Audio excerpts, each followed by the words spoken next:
रात को करीब 10 बजे का समय था। गर्मी अपनी चरम सीमा पर थी। वो तो उस रात की मेहरबानी थी कि जीव जंतुओं को दुनिया पर थोड़ा सा रहम खाया था। उग्र सूरज का प्रभाव थोड़ा सा कम किया था। मध्यम मध्यम सी हवा बह रही थी। चारों तरफ शांति का माहौल था।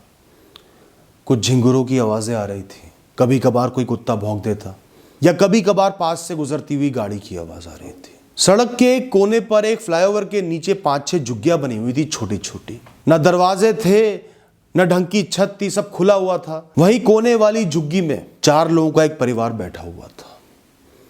अंदर एक बहुत पुराना टूटा हुआ सा टीवी चल रहा था।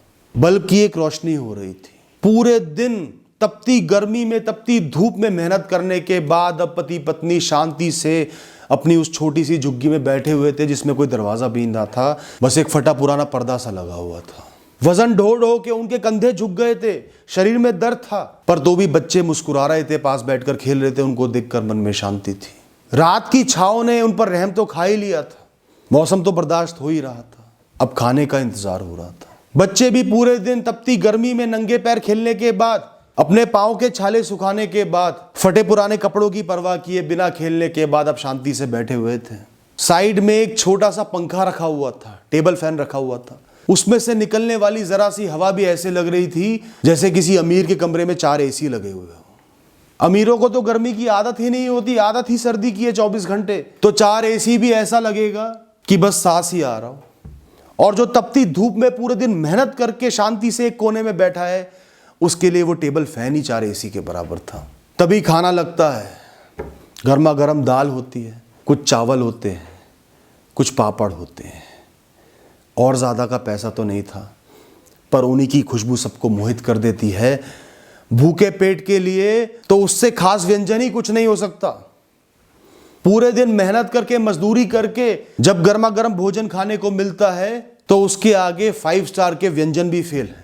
चारों ने शांति से खाना खाया।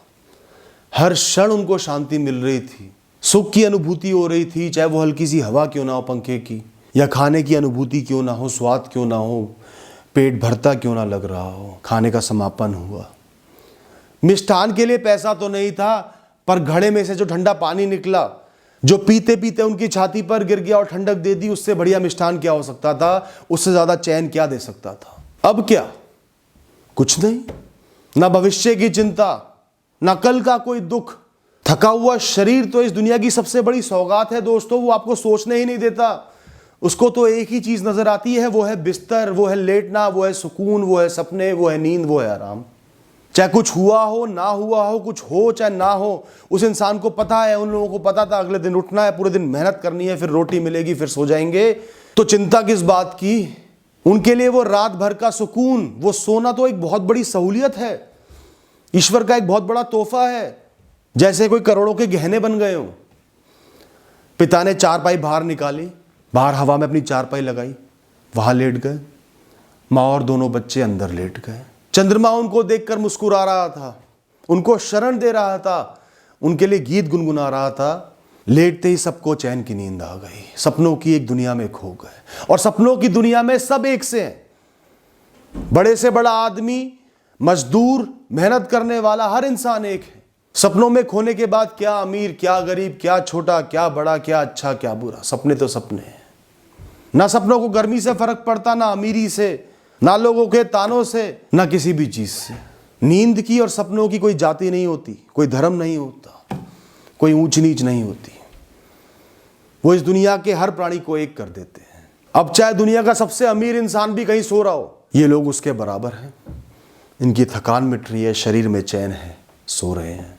शायद जो आराम किसी अमीर को लाखों रुपए के गद्दों पर, महंगी चादरों के साथ, कहीं एसी के साथ, बड़ी बड़ी चीजों के साथ मिल रहा हो, उतना ही आराम इनके थके हुए शरीर को उस साधारण से बिस्तर पर, उस जमीन पर मिल पा रहा है। रात बीतती जाती है, थोड़ी ठंड होती है, धरती की तपन कम होती है, और आराम मिलता है, और सुकून मिलता है, वो और चैन से सोने लगते हैं। तभी वहां से एक अमीर की गाड़ी गुजरती है। वो बहुत परेशान है अपनी सेहत को लेकर। कई बीमारियां हो गई हैं, भविष्य अनिश्चित है, अब क्या होगा, क्या टेस्ट के रिजल्ट आएंगे, क्या निकलेगा, क्या होगा। वो उन लोगों को चैन से सोते देखता है, उस फटी पुरानी झुग्गी में ही सोते देखता है, तो उसके अंदर जलन का भाव पैदा हो जाता है। लाखों रुपए की गाड़ी में चलने वाला इंसान और सोचता है कि काश मुझे भी ऐसी नींद आ जाती, काश मेरे जीवन में भी तनाव ना होते इनकी तरह।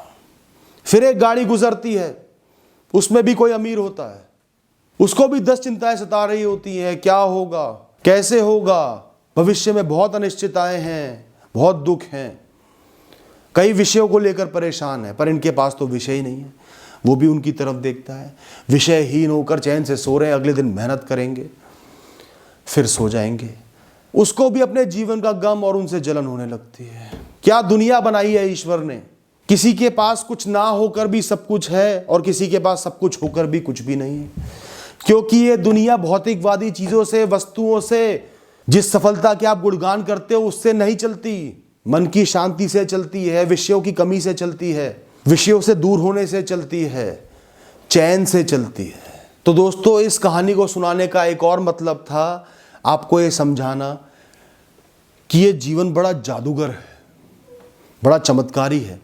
इसको पता है कि अपने हर बच्चे को किस तरीके से लगभग एक समान बना देना, किसी को बहुत कुछ देकर आदी बना देना, खोने का डर दिला देना, किसी को कुछ ना देकर सुकून दे देना, चैन की नींद दे देना, 2 वक्त का भोजन दे देना।